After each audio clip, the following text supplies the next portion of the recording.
Hello, my dear students. I am Bimla Kumawat, your English teacher. Now, today we will start our chapter 4, The Trumpet of the Swans explanation. We have already completed the word meanings. Yes, I hope you have learned it. Now, see who have written the writer of this chapter is. Who have written this chapter? Alvin Brooke White. Okay, he is the writer of the chapter. Okay, and he is a writer from American writer, and he have written the books mostly for the children. बच्चों के लिए इन्होंने books लिखी है mostly. Okay, now see Sam Bever, an 11 years old boy. What is this? This is the name of the boy who is 11 year old. जो 11 साल का बच्चा, उसका नाम है Sam Beaver. Okay, was walking through a forest. वो जंगल में से जा रहा था. When he heard a trumpet, जब उसने सुना आवाज़, ट्रम्पेट में स्वांस का जो दल था उसकी आवाज़ सुनी उसने. स्टैटल में सो चौंक गया. ओके, आश्चर्यचकित हो गया. He was surprised. Okay, he reached the woods and swamps till he found a big nest of 2 enormous trumpeter swans. अब देखिए, ही सर्च्ड, उसने खोजा, द वुड्स जंगल में, द स्वाम्स मीन्स जहाँ पर उसको पता है स्वान कहाँ रहेगी, जहाँ पर पानी का पॉन्ड होगा वहाँ रहेगी. तो जो मिट्टी की गड्ढा था एक, उसमें पानी भरा हुआ था. ओके, उसको क्या बोलते हैं? स्वाम्स. टिल ही फाउंड, जब तक उसने खोजा, देखा, फाउंड अ बिग नेस्ट, एक बड़ा सा घोंसला, of 2 enormous trumpeter swans, 2 swans थे, हंसों का जो जोड़ा था उनका एक घोंसला, बड़ा सा घोंसला उसने खोजा. बाय अ लोनली पॉन्ड, जो एक पॉन्ड था, लोनली मीन्स अकेला, एक ही तालाब था. In the middle of the forest, और जंगल के बीच में. अब वो तालाब कहाँ था? जंगल के बीच में था. दे वर लाइंग एग्स, उन्होंने क्या रख रहे थे? अंडे दे रहे थे, मतलब अंडे रख रहे थे वो उस घोंसले में. Sam was filled with wonder, Sam को बहुत आश्चर्य हुआ, wonder, because he knew that trumpeter swans were very rare, क्योंकि उसको पता है ये जो ट्रम्पेटर स्वान्स हंस है, जो हंसों का जोड़ा है, वो बहुत कम होते हैं, रेयर होते हैं.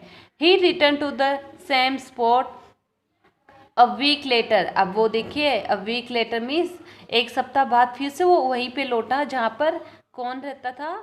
हंसों का जो जोड़ा रहता था, वहाँ पे वो लौटा.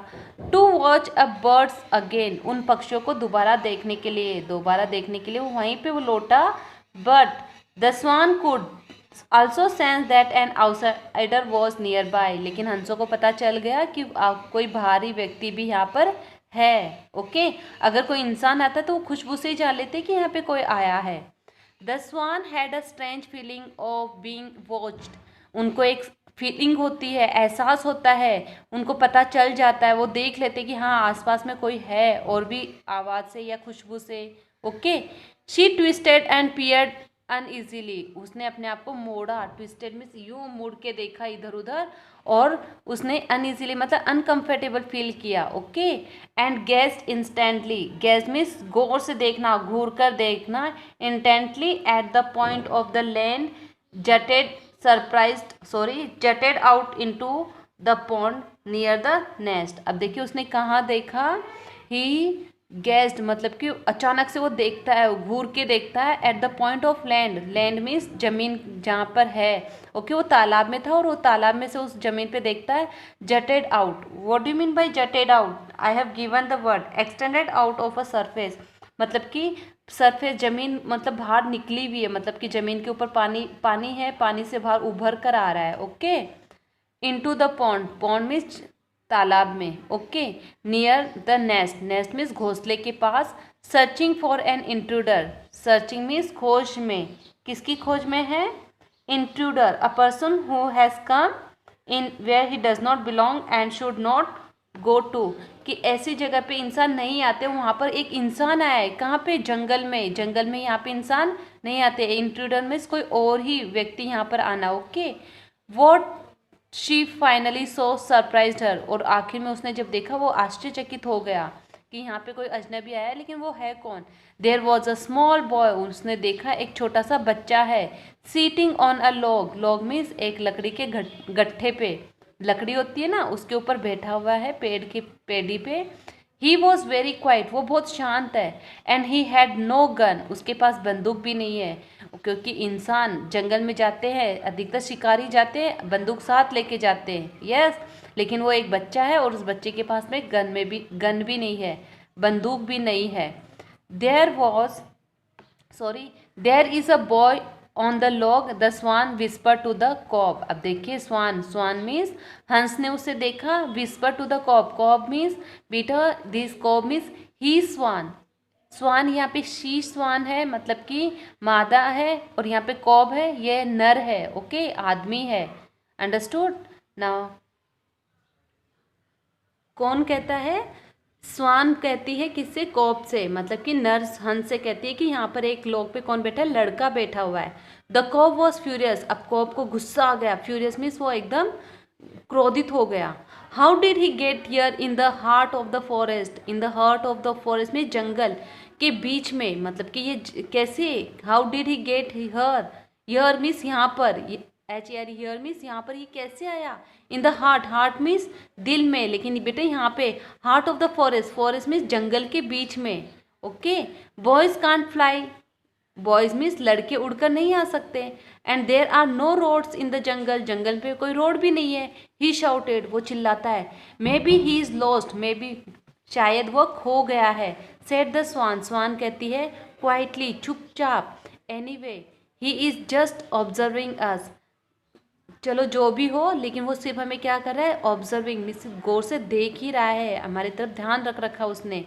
But what if he throw stone at us, तब क्या हो जब ये अपनी तरफ पत्थर फेंकेगा, क्योंकि उनको पता है कि ये जो इंसान होते हैं वो जानवरों को देख के पत्थर मारते हैं, means this is the bad habit of human beings, they are throwing stones at them. तो वो क्या बोलता है नरहंस कि अगर वो अपनी तरफ पत्थर फेंकेगा तो क्या होगा? सेड द कॉप, कॉप कहती है, को कहता है जस्ट वेट, रुको, I will go and knock him cold with my wings, मैं अभी जाकर उसको क्या करता हूँ? अपने पंखों से मारता हूँ। नाउ जस्ट वेट, लेकिन अभी रुको, नाउ जस्ट वेट मीन्स अभी थोड़ा रुको। डोंट स्टार्ट अ फाइट, उससे लड़ना शुरू मत करो। Don't start a fight means उससे लड़ाई मत करो। सेड द स्वान, स्वान कहती है he is not bothering us at all, वो हमें अभी तक कोई नुकसान नहीं पहुंचा रहा है। Anyway I have started this nest and I will go and ले अ फोर्थ एग नाउ, मैंने ये नेस्ट घोंसला बनाना शुरू कर दिया है और अब मैं मेरा चौथा अंडा भी वहाँ पे ले जाके रख दूंगा। सेड द स्वान, स्वान कहती है रख दूंगी, ये कौन कहता है? स्वान कहती है। फॉर द नेक्स्ट आवर, एक घंटे बाद, the cob paddle slowly around the tiny island keeping watch. अब देखिए पैडल मीन्स वो पैडल मतलब कि पानी के अंदर से, बेटा अपन पैडल मारते ना साइकिल को, वैसे ही वो अपने पैरों से चल के जाते हैं। कहाँ पर? जहाँ पर जमीन का टुकड़ा है पॉन्ड के बीच में, और जहाँ पे उसने घोंसला बनाया वहाँ पर, okay. Keeping watch, Sam set on the log, Sam कहाँ बैठा हुआ था? लॉग के ऊपर ही बैठा हुआ था। Spell bound at the site of this large water birds, अब देखिए स्पेल बाउंड मीन्स वो मंत्र मुग्ध हो गया उन पक्षियों को देखकर। इतने बड़े बड़े जो पक्षी थे, हंस थे, वो बड़े थे और उनको देखकर वो मंत्र मुग्ध हो गया, मतलब कि उसको वो आकर्षित हो गया। After he had watched them, जब उसने उन्हें देखा, फॉर एन आवर, एक घंटे तक। Same goat up and quietly left, same खड़ा हो गया और चुपचाप चल दिया।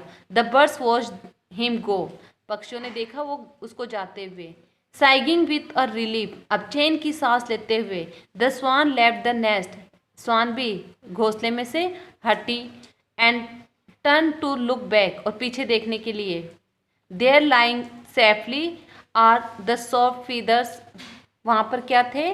On the soft feathers, feathers means पंखों के ऊपर। At the bottom, bottom means नीचे। ऑफ द नेस्ट, नेस्ट के। वर 4 एग्स, 4 अंडे थे। He gazed at them proudly, अब गर्व से उनकी तरफ देखती है कि हाँ कोई नुकसान नहीं पहुंचा और ये सुरक्षित है, okay. Now I have explain this page number 37, I am reading, pay attention. Chapter 4, the trumpet of the swans. Sam Beaver, an 11-year-old boy, was walking through a forest when he heard a loud trumpet. Startled, he searched the woods and swamp till he found a big nest of 2 enormous trumpet swans by a lonely pond. in the middle of the forest. They were laying eggs. Sam was filled with wonder because he knew that trumpeter swans were very rare. He returned to the same spot a week later to watch the birds again, but the swan could also sense that an outsider was nearby. The swan had a strange feeling of being watched. She twisted and peered uneasily and gazed intently at the point of the land that jutted out into the pond near the nest. Searching of an intruder, what she finally saw surprised her. There was a small boy sitting on a log. He was very quiet and he had no gun. There is a boy on that log, the swan whispered to the cob. The cow was furious. How did he get here in the heart of the forest? Boy can't fly, and there are no roads in the jungle, he shouted. Maybe he is lost, said the swan quietly. Anyway, he is just observing us. But what if he throws stones at us? Said the cob. Just wait. I will go and knock him cold with my wing. Now just wait. Don't start a fight, said the swan. He is not bothering us at all. Anyway, I have started the nest and I will go and lay a fourth egg now, said the swan. For the next hour, the cob paddled slowly around the teeny island, keeping watch. Sam sat on the log, spellbound at the sight of these large water birds. After he had watched them for an hour, Sam got up and quietly left. The birds watched him go. Sighing with a relief, the swan left the nest and turned to look back. There, lying safely on the soft feathers at the bottom of the nest, were 4 eggs. She gazed at them proudly. Okay, students, I have completed this page. Now, everyone read this page carefully. Thank you and have a nice day.